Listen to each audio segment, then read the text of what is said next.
Que a graça e a paz de Cristo estejam com você e a sua família. Juntos mais uma vez para a recapitulação da lição da Escola Sabatina. Hoje vamos recapitular juntos a história de Jonas, o profeta inquieto. Certamente Deus tem bênçãos para você e a sua família pelo estudo dessa importante lição.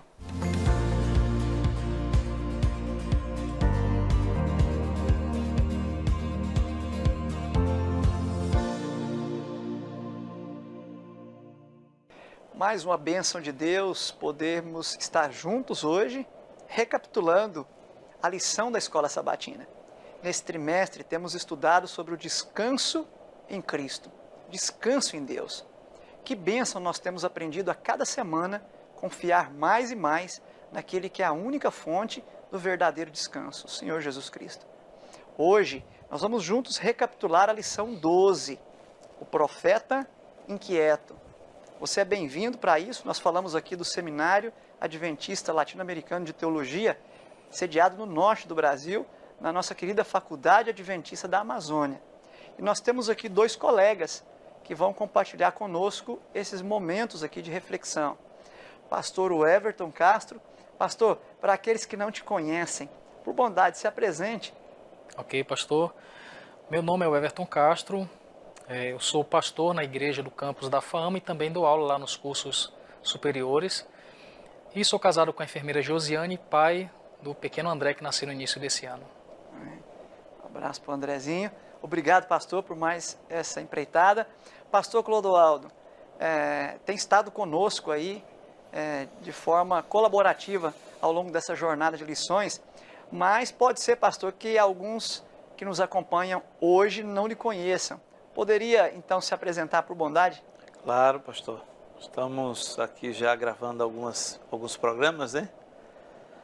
E eu trabalho ali na FAAMA, no seminário, dando aula ali de grego, Novo Testamento, filosofia e cristianismo, e também exercendo a função de ministerial ali do nosso seminário e da instituição. Ok. Quero falar da alegria de estar aqui mais uma vez. Obrigado, pastor. Muito obrigado. Alegria nossa também. Obrigado aos pastores pela disposição, tirar esse tempo precioso para refletirmos sobre a lição. Vamos fazer isso pedindo a misericórdia, a bênção de Deus para esse momento. Pastor Everton, pode dirigir uma palavra de oração para nós? Pois não, pastor. Oremos. Bondoso Deus, te agradecemos por essa oportunidade que temos de estudar mais a tua palavra. E nós não podemos iniciar esse momento sem antes convidar o teu Santo Espírito para se assentar aqui entre nós, abrir a nossa mente, acalmar o nosso coração e nos tornar aptos para compreender as Santas Escrituras. Seja o nosso professor mais uma vez, pois te pedimos em nome de Jesus. Amém. Amém. Muito bem, você que estudou a sua lição aí essa semana, ou está estudando, você percebeu que nessa semana nós pudemos aprender muito sobre um personagem emblemático aí nas Escrituras que nós conhecemos por Jonas, o profeta Jonas. Há um livro aí do profeta Jonas, de 3, 4 capítulos, mas um livro assim de uma profundidade, de um aprendizado tremendo. E é desse livro que a lição tirou aí o seu verso-chave. Jonas 4, verso 11. Acompanhe aí, a leitura diz: Disse Deus a Jonas: E você não acha que eu deveria ter muito mais compaixão da grande cidade de Nínive, em que há mais de 120.000 pessoas que não sabem distinguir entre a mão direita e a esquerda, e também muitos animais? Uma pergunta emblemática, pastores, que Deus faz a Jonas, está registrada já lá no final do livro, né? Mas para a gente entender essa pergunta e por que Deus faz essa reflexão, é muito importante a gente voltar ali no capítulo 1 e entender a saga de Jonas, para ficar mais claro para nós qual a reflexão que Deus queria produzir em Jonas, para que ele pudesse descobrir o verdadeiro descanso. E aí, pastor Everton, que nós começamos na lição de domingo, fugindo. Pastor Everton, Deus fez um chamado a Jonas E qual foi a reação dele? Que chamado foi esse? E qual foi a reação de Jonas, pastor? Ok, pastor. Eu aprecio muito o livro de Jonas. Apesar de ser pequeno, 4 capítulos, como foi citado, é um livro muito interessante. É um livro que termina com uma interrogação. É um livro que o objetivo é causar reflexão. E alguns consideram Jonas o Paulo do Antigo Testamento. Se Paulo, no Novo Testamento, é o apóstolo dos gentios, Jonas vai ser o profeta dos gentios também. Porque ele é enviado para Nínive, que era a capital do grande império assírio daquele tempo, que era o maior império. E Jonas então consegue evangelizar toda uma cidade. Só que diferente de Paulo, Jonas não queria ir para a sua missão e não fica satisfeito com o resultado da missão, né? Então, quando ele recebe o chamado, Jonas decide ir na direção contrária ao que Deus pediu. Para você ter uma ideia, pastor, de Jerusalém para Nínive, que hoje atual fica no Iraque, a distância é de mais ou menos 800 quilômetros. Jonas, a Bíblia diz que ele desce para Jope, onde até hoje tem um porto muito famoso, e de Jope ele decide para Tarsis. A distância entre Nínive e Tarsis é mais de 4.000 quilômetros. Então, não sei quem já viajou, imagina uma distância de 4.000 quilômetros, é uma distância considerável. A Tarsis fica perto da Espanha. Então, Jonas ele foi na direção contrária, para muito longe. Interessante que quando nós lemos o verso 3 do livro de Jonas, do capítulo 1, tem um texto bem interessante que fala assim, eu estou lendo aqui no hebraico porque eu quero destacar algumas palavras. E levantou-se Jonas para fugir para Tarsis. E a Bíblia então apresenta aqui uma expressão Malifnei Adonai. Em português está da presença do Senhor, mas no hebraico é Lifnei, da face do Senhor. E diz então que ele desceu para Jope. Esse verbo yará, descer, vai se repetir várias vezes na vida de Jonas aqui. Ele desce para Jope, depois desce para o navio, depois desce para um porão, depois desce para o mar, depois desce para o ventre no peixe. Então, a fuga de Jonas não é alguém que está fugindo apenas de uma região geográfica, é alguém que está fugindo de Deus, da face do Senhor. E a partir do momento que Jonas decide fugir da face de Deus, a vida dele começa a descer, descer, descer.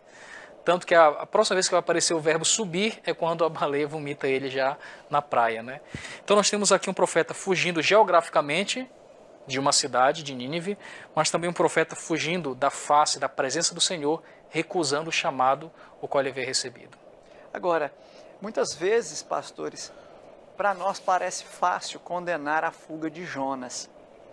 De fato, ele não estava certo em fugir, mas é que para nós, nessa distância temporal do que ele fez, e às vezes sem um pouco do contexto de quem era a Síria, talvez fica fácil da gente condenar a fuga dele. Mas, pastor Clodoaldo, por que Jonas fugiu dessa maneira, pastor? Quais foram os motivos, as motivações do coração de Jonas? Pastor, alguém disse que o livro de Jonas não trata meramente de um profeta missionário, mas sim de um Deus em missão. Quando eu olho para Jonas, eu olho um indivíduo que está tendo dificuldades sérias na sua identidade religiosa, na sua identidade espiritual. Aliás, a lição no finalzinho vai trabalhar um pouquinho qual era o sentimento de Jonas, quando ele não quis pregar para os ninivitas, né? Claro que os ninivitas eram um povo ruim. Os assírios, todos conhecem, historicamente falando, a maldade e a crueldade presente entre os assírios. E Jonas, melhor dizendo, que foi contemporâneo de Amós e Oséias, ele, como um profeta, já havia pregado, isso é inferido em 2 Reis, no capítulo 14, e aqui ele observa para aquela nação cruel, como é que eu vou querer salvar um povo desse? Isso, na realidade, é meramente um subterfúgio para não pregar.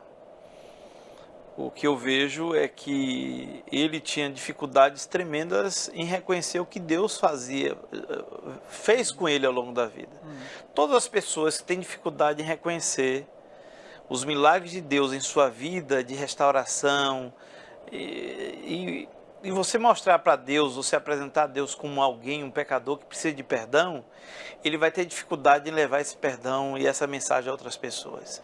Observe Davi. A gente falou em uma das lições anteriores que depois do arrependimento de Davi, Davi se propõe a ensinar às pessoas o que Deus havia feito por ele. De Deus, né? Então, muito mais do que o caráter dos ninivitas, na minha observação está o caráter de Jó. Ou seja, essa perda, um declínio espiritual de Jonas, melhor dizendo. Ele não estava conseguindo se ver como alguém apto a reconhecer aquilo que Deus havia feito na vida dele, ele como pecador. Agora, talvez haja aí um orgulho, uma presunção com certeza. na vida de Jonas. Agora, pastores, revisando a literatura, a gente percebe que a Assíria foi o primeiro, tem-se notícia de que foi o primeiro exército profissional de que se tem registro na história. Quer dizer que foi o primeiro exército que remunerava as pessoas para ficarem exclusivamente por conta da guerra e com isso tinha tempo de se treinarem para o maior nível de crueldade possível. E eles já tinham feito uma arruaça, né, ali pelas nações vizinhas.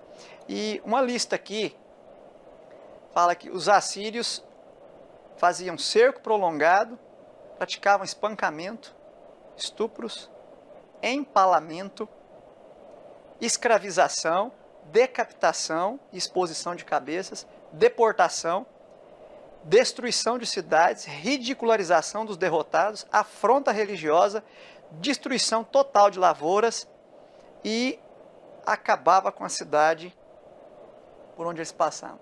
Quer dizer, humanamente falando, o homem tinha motivos para fugir, mas é muito perigoso nós avaliarmos as ordens de Deus, a orientação de Deus à luz das nossas percepções, não é, pastores? Sim, sim. É muito perigoso isso, né? É interessante que o texto, no capítulo 1, verso 2, diz assim: levante-se e vá pregar. É a ordem de Deus para ele, né? E de fato, pastor Everton, Jonas levanta para fugir. Então, ele cumpre a ordem pela metade. E aí acontece o estado de descendência que foi apresentado pelo pastor Everton. Agora, um detalhe no livro de Jonas: o livro de Jonas é tão importante que ele era lido no Yom Kippur, o livro de Jonas. E ele apresenta em toda a sua estrutura um Deus que tem controle total de todas as coisas. O próprio texto deixa claro isso. Por exemplo, Deus que envia a tempestade. Deus envia Jonas para salvar um povo. O Jonas desobedece. Deus envia a tempestade. Deus retira a tempestade.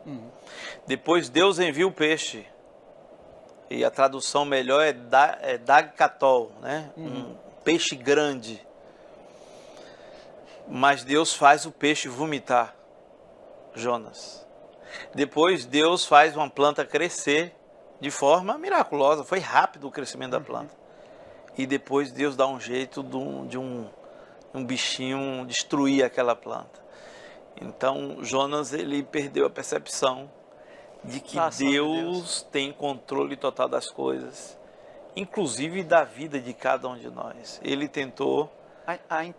A inquietação. Agora, pastor Everton, se por um lado a inquietação nos anestesia para não perceber as ações de Deus, por outro lado, a inquietação às vezes pode nos colocar numa letargia tal em que a gente dorme profundamente no momento em que a gente deveria estar de joelhos se penitenciando aos pés de Cristo. Como é que a gente explica isso aqui, pastor? Que no meio daquilo tudo ele dormia profundamente, verso 5, e aqui tem um outro termo aí do hebraico que é muito profundo, agarrado no sono. Quer dizer, não era qualquer sono, era sono profundo, era sono de desligamento total. Como é que é isso, pastor? Pastor, a história de Jonas, ela mostra nesse aspecto aí a total indiferença à missão que Deus tinha o escolhido a realizar, né? E nessa história a gente vê claramente como às vezes Deus precisa intervir de maneira muito enérgica para acordar um servo seu, né? No caso de Jonas, para despertar dessa letargia, ele vai ter que enviar uma tempestade, enviar um peixe, para que então na profundeza do mar ele acorde da situação que ele estava, né? Que é quando a gente vai encontrar a oração dele no próximo capítulo, capítulo 2, que é quando já na parte mais baixa dessa descida dele, é quando ele faz uma oração que eu acho muito interessante. No verso 4 do capítulo 2, ele fala assim: então eu disse, lançado estou de diante dos teus olhos. Então isso aqui é muito interessante para um profeta que decidiu fugir da face do Senhor. Ele diz, eu vou fugir do Senhor, ele vai para um barco, ele se esconde no porão, depois é lançado nas águas, é lançado no peixe de Senhor. Agora eu tentei fugir, mas na verdade descobri que eu estou diante dos teus olhos. Lembrando que o salmista vai dizer, né, para onde eu vou fugir da tua presença, porque para onde eu vou lá tu estás, né? Então Jonas aí vai descobrir que a fuga dele foi em vão, porque ele não conseguiu sair ou fugir dos olhos. Deus estava observando toda a jornada dele. Deus estava acompanhando todos os passos dele. E então ele faz a pergunta no final do verso 4. Porventura tornarei eu a ver o teu santo templo? A expressão templo não é só o aspecto físico do santuário, né? Contemplar o templo do Senhor era estar diante da presença dele novamente. Então Jonas está dizendo, Senhor, eu tentei fugir da tua presença, mas o Senhor me dará uma nova chance para eu me colocar diante do Senhor, poder contemplar a tua face novamente? Era um profeta pedindo uma segunda chance aqui. Ou seja, pastor, mesmo que qualquer um de nós, por um deslize, por um vacilo, tenhamos descido ao fundo, e mais, ao fundo do fundo, ou ao fundo do fundo do fundo, como foi o caso de Jonas, ainda assim nós podemos nos encontrar com Deus. Deus nos busca em meio à profundeza, Deus nos encontra e Deus nos chama. Pastor, eu gosto de um pensamento do Martinho Lutero que diz que se você está cavando, está no fundo do poço, a primeira coisa a se fazer é parar de cavar e olhar para cima, né? Porque essa expressão de Jonas, de buscar a face do Senhor, lembra a oração sacerdotal, né? Que o Senhor faça resplandecer o seu rosto sobre ti. Então, buscar a face de Deus é buscar a bênção, buscar a presença dele. Então, aqui temos um profeta que no mais profundo do abismo pediu uma segunda chance e Deus concedeu de maneira miraculosa. Porque se ele fizesse a viagem a pé de Jerusalém para Nínive, demoraria uns 10 dias para chegar. Pelo peixe ele chegou em 3 dias. Muito bem, nós vamos para um rápido intervalo e nós voltamos em alguns instantes.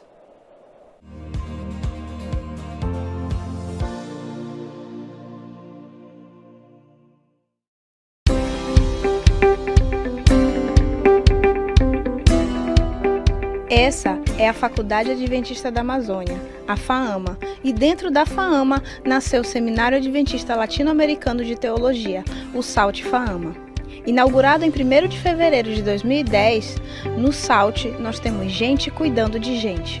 As atividades do SALT FAAMA incluem uma rotina diária de aulas, onde cada dia é realizado um culto alternando entre professores e alunos para dar início às atividades. O calendário é dinâmico, incluindo estágios, evangelismo de Semanas Santas, evangelismo de 3 meses, onde se formam novos evangelistas.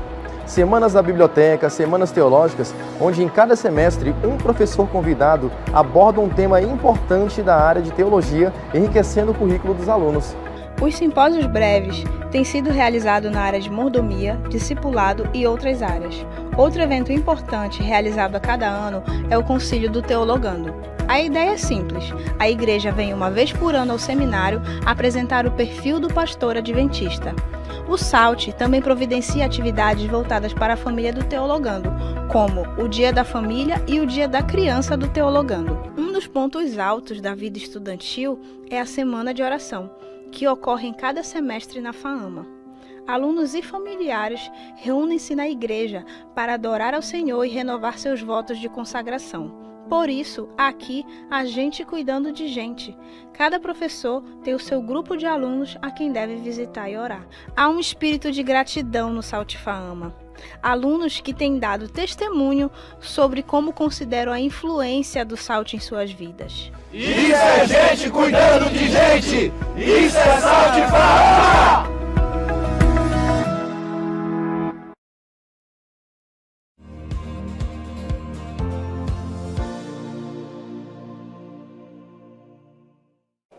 De volta ao segundo bloco, dessa nossa lição da Escola Sabatina, número 12. Estamos estudando sobre Jonas, o profeta inquieto.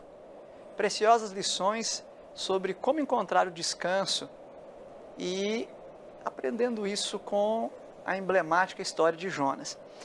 Pastores, nós vimos até agora o chamado de Jonas, a fuga dele, os motivos humanos, a decisão de Deus de buscá-lo e trazê-lo de volta.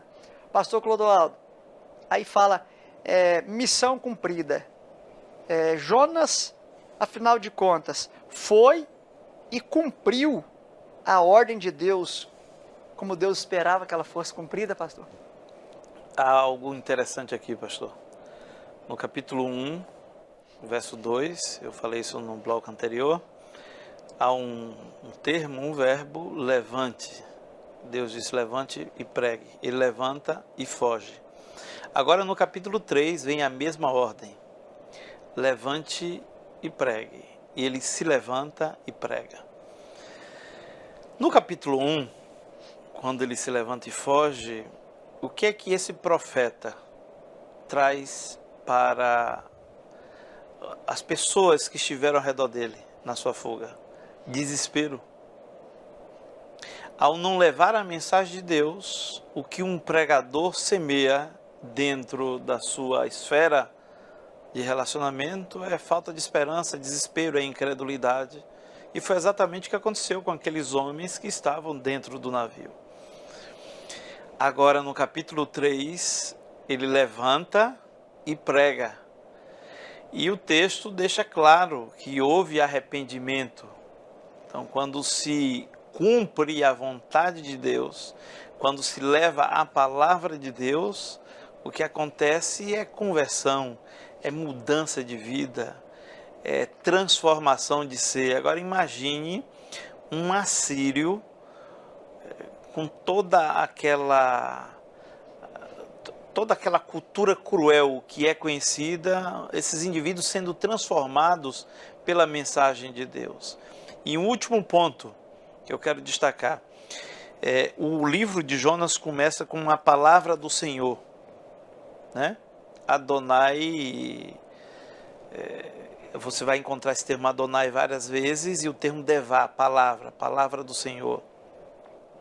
Depois diz, o Senhor disse, lá no capítulo 4, o que é relevante para a sociedade hoje não é aquilo que eu creio, ou aquilo que eu simplesmente interpreto à luz de minhas próprias percepções. O que é relevante e o que vai salvar a sociedade hoje e livrar da corrupção, da imoralidade, da promiscuidade, levar salvação às pessoas, é a palavra do Senhor. Então, por que eu estou pontuando isso?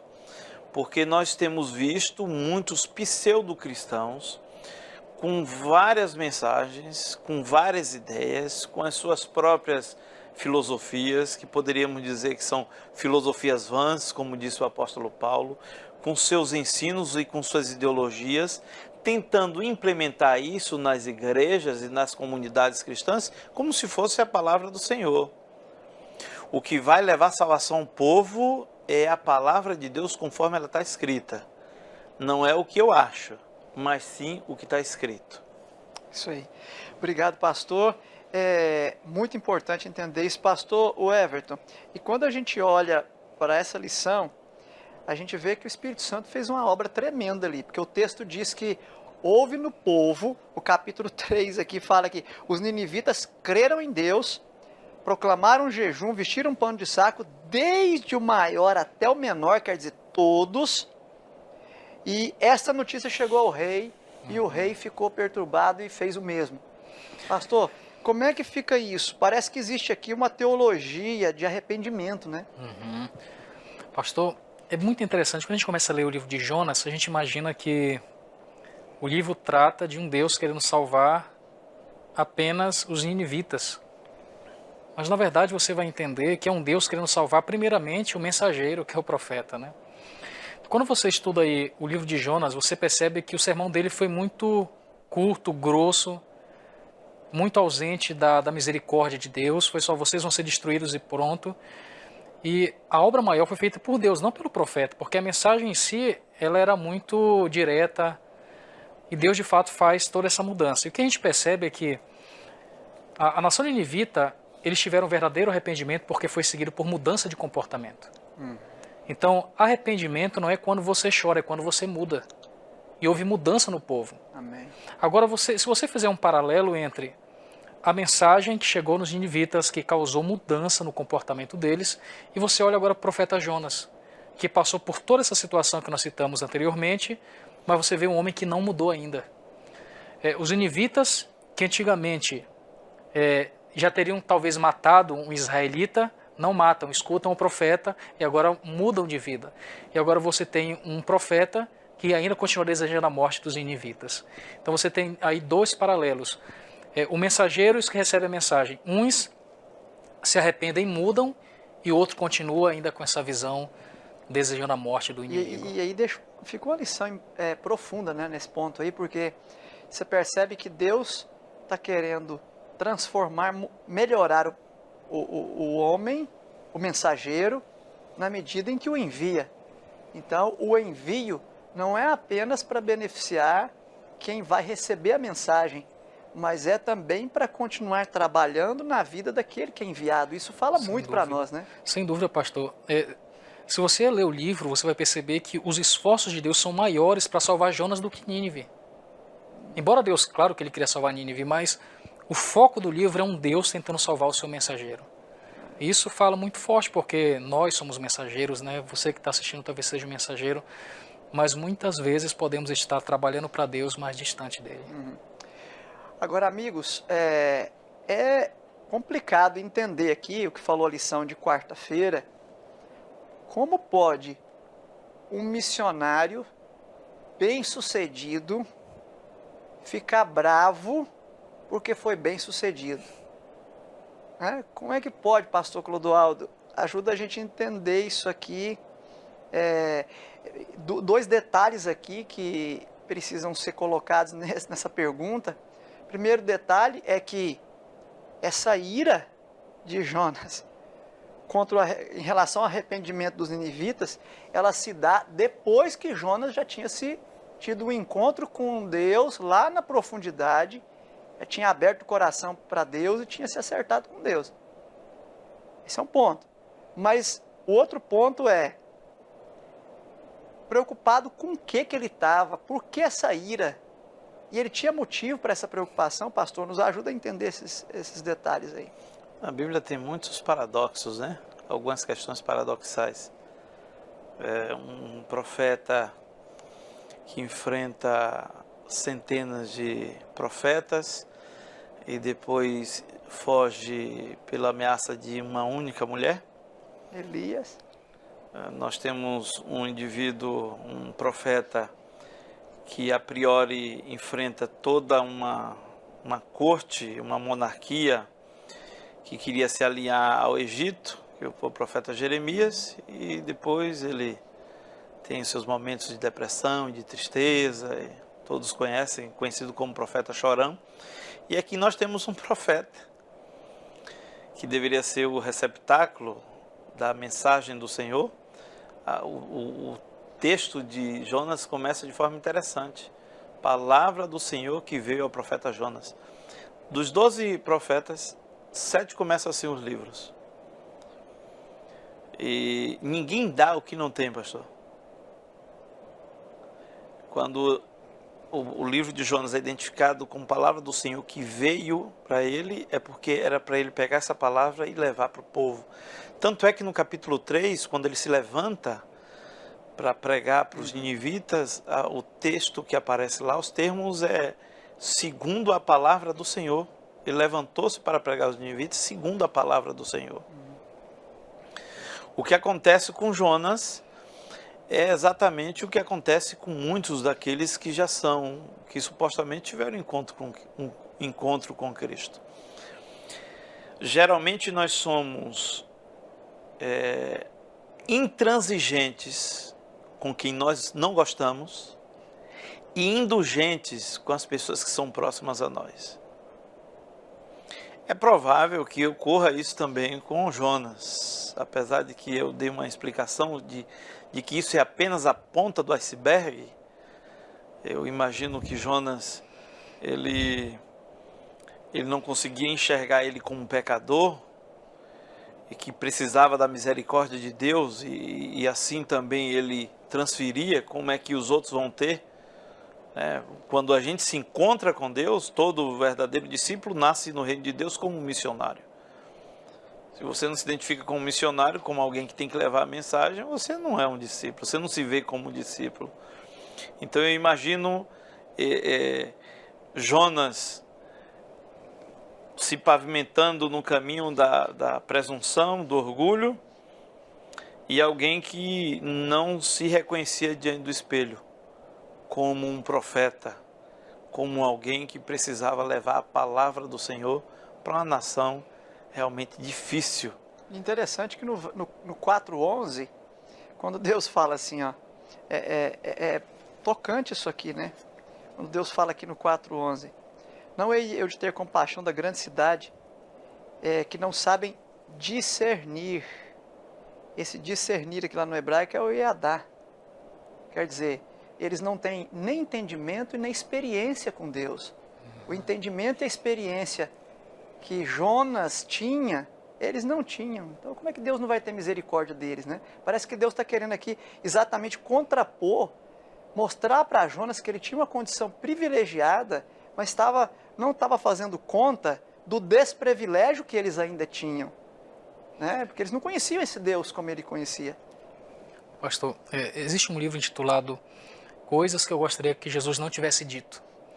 E dentre as coisas que esse autor menciona, uma das coisas que diz que não gostaria que Jesus tivesse dito é ame os teus inimigos, amar os inimigos. Porque se a gente parar para pensar em alguém que te fez muito mal mesmo, você gostaria de ver essa pessoa no céu?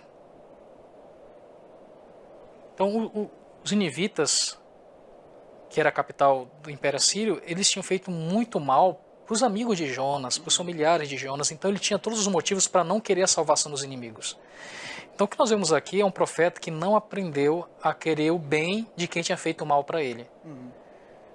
E tanto que no início do capítulo 4, eu acho muito interessante aqui, quando a Bíblia revela a razão da ira de Jonas. Fala assim, o verso 2, e orou ao Senhor e disse, Senhor, não foi isso que eu disse, estando ainda na minha terra? Por isso me adiantei fugindo para Tarsis, pois sabia que tu és Deus clemente, misericordioso, tardio em graça. Ou seja, ele está chateado pelo tamanho do amor de Deus, que ele sabia que o amor de Deus era tão grande que era capaz de perdoar até os inimigos dele. Tremendo isso, né? E há uma antítese aqui, pastor, de sentimento. Porque enquanto um fica feliz com o amor de Deus, o outro fica aborrecido com o amor. Olha aqui. Quando no verso 5, os ninivitas creram em Deus. Então, essa expressão e essa fraseologia identifica um povo que ficou feliz em ter conhecido a Deus, em saber quem era esse Deus, a extensão da misericórdia de Deus. E quando iniciou o capítulo 4, mas Jonas, nós temos uma partícula, um vav que é identificado como uma conjunção no texto hebraico, que vai identificar que aqui é Jonas com um sentimento que é uma antítese ao sentimento que houve nos ninivitas. Os que não eram de Deus estão felizes em conhecer a Deus. Agora, me permite um parêntese aí para pôr um tempero nessa fala. Olha que essa mesma antítese aparece aqui no verso 1, fala assim, ó, desgostou-se Jonas extremamente. E aí quando você vai para o verso 6, fala, Jonas, pois, alegrou-se em extremo por causa da planta. Ele se desgosta em extremo pela conversão do povo e fica extremamente alegre por causa de uma planta. Pastor? É intransigência e indulgência. Eu sou intransigente com os ninivitas, mas eu sou indulgente comigo mesmo.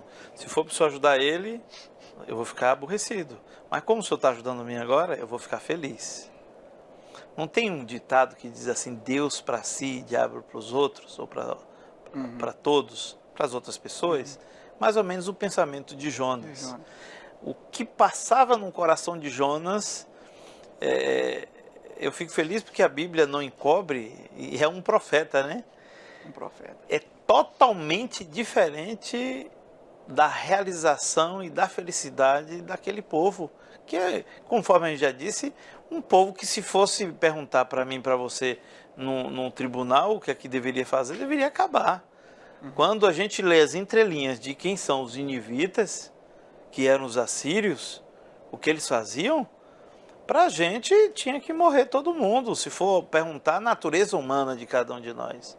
Talvez Jonas tivesse essa percepção. O problema é que ele atribui a Deus aquilo que, a experiência que ele possui. Eu queria que o Senhor fosse como eu sou.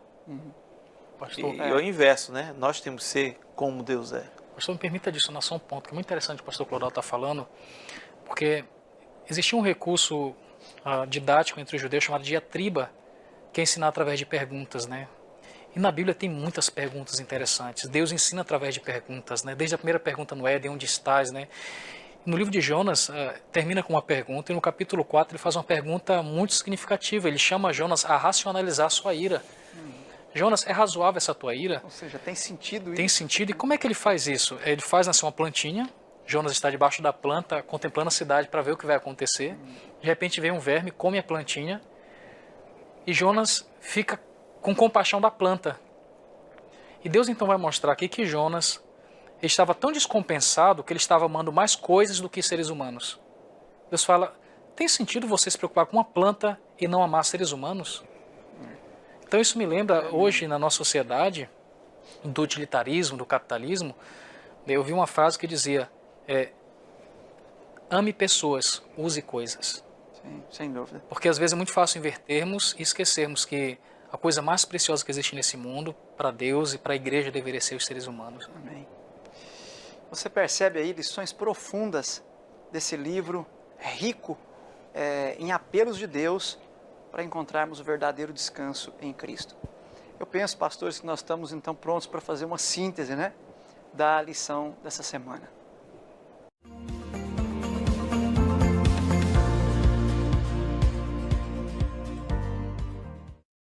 Ok, então, pastor Everton, a sua síntese da lição dessa semana e a sua dica para aqueles que nos assistem. Pastor, quando eu leio o livro de Jonas, eu percebo um Deus que está interessado em salvar o mundo, mas que olha com muito carinho para o mensageiro, porque é fácil às vezes trabalharmos para Deus e nos afastarmos dele. E as duas lições principais que eu vejo da história de Jonas deseje o bem até para os seus inimigos, e a segunda ame as pessoas e use as coisas. Muito bom, muito bom. Obrigado, pastor. Preciosas dicas. Pastor Clodoaldo, sua síntese. Somos muitas vezes levados a ler o livro de Jonas, tentando compreender Jonas. Mas é muito mais interessante nós buscarmos na literatura bíblica, compreendermos o caráter de Deus. No capítulo 1, verso 9 do livro do profeta Jonas, Deus é apresentado como Criador. No capítulo 2, verso 9, ele é apresentado como um provedor de salvação.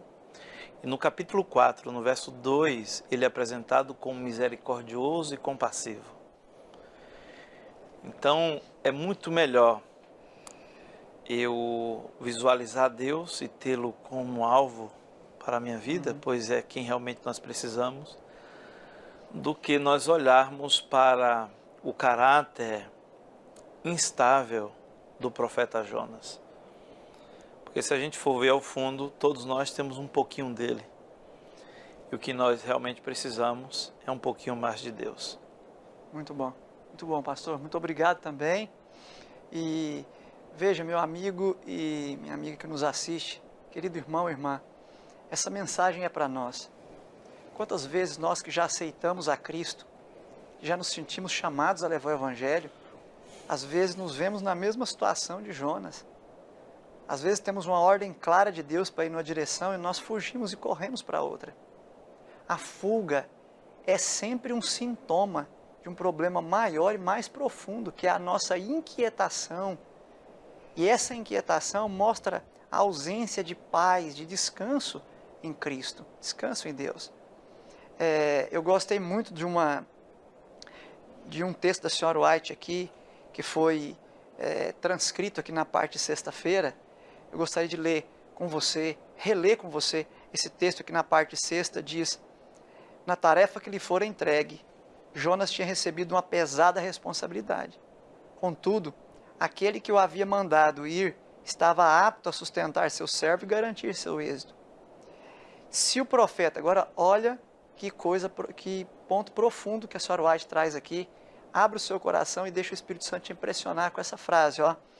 Se o profeta tivesse obedecido sem questionar, ele teria sido poupado de muitas experiências amargas e teria sido generosamente abençoado. Sabe, quem sabe nós falamos para você hoje que está inquieto, sabe que está inquieto. Talvez uma pessoa que faz muitas coisas por Deus e pela igreja, mas ainda no fundo, lá no mais profundo do ser, sente uma certa inquietude por algo que devia fazer e não fez, ou às vezes por algo que não deveria ter feito e fez ou está fazendo. A lição de Jonas é para mim e para você. É para nos mostrar que mesmo os mais fervorosos servos de Deus, às vezes erram quando querem tomar as rédeas da sua própria vida. Isso só traz inquietação. Mas o plano de Deus e a boa notícia é que Deus nos dá uma nova oportunidade. E pastores, é sempre bom, é sempre melhor sermos cuspidos, vomitados de volta para a realidade, do que no futuro sermos vomitados da boca de Deus, que é o que diz Apocalipse. Então, amigo, irmão, que Deus possa abençoar você, que o conforto que vem do Senhor Jesus possa lhe alcançar nesse momento. Esteja você, nesse momento, no navio em direção a Tarsis, esteja você dormindo profundamente, o sono da letargia, esteja você já se sentindo lançado nas profundezas do mar, ou quem sabe, sem ver a luz, como Jonas no ventre do peixe. Creia que Deus tem uma luz para você. Conforme diz aqui, olhe para o templo de Deus, onde Jesus agora ministra em teu favor no santuário celestial, e receba a paz e a alegria, a esperança que vem dele. Pastores, eu acho que nós podemos orar, não? E deixar aqueles que nos acompanham com a certeza de que Deus tem um plano para a vida de cada um, né? Mesmo aqueles mais duros, mais irados, mais teimosos, Deus tem paciência e ainda é tempo de oportunidade. Pastor Clodoaldo, pode fazer essa prece e nos entregar nas mãos desse Deus misericordioso? Vamos sim. Oremos. Pai poderoso, Criador e também o nosso mantenedor, infinito em misericórdia, compassivo, na Tua presença, Senhor Deus, nós nos colocamos. Amém. Te rogando que a Sua graça, ela seja, Senhor Deus, enviada para cada um de nós. Amém. Muitas vezes nós que somos pregadores, líderes, professores da escola sabatina, mas que estamos em um estado semelhante ao de Jonas, precisando, Senhor Deus, abrir o coração para a Sua habitação. Pai querido, que possamos Te contemplar cada dia. Amém.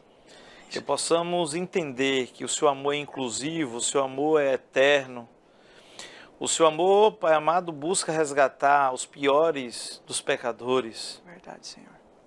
Então, Pai querido, que nós estejamos conectados a essa disposição em Sua em salvar. Amém. E assim possamos levar a Tua palavra, palavra que redime, palavra que salva, palavra que resgata. Amém. Que possamos cumprir, Senhor Deus, com levantar e sair para pregar o Evangelho.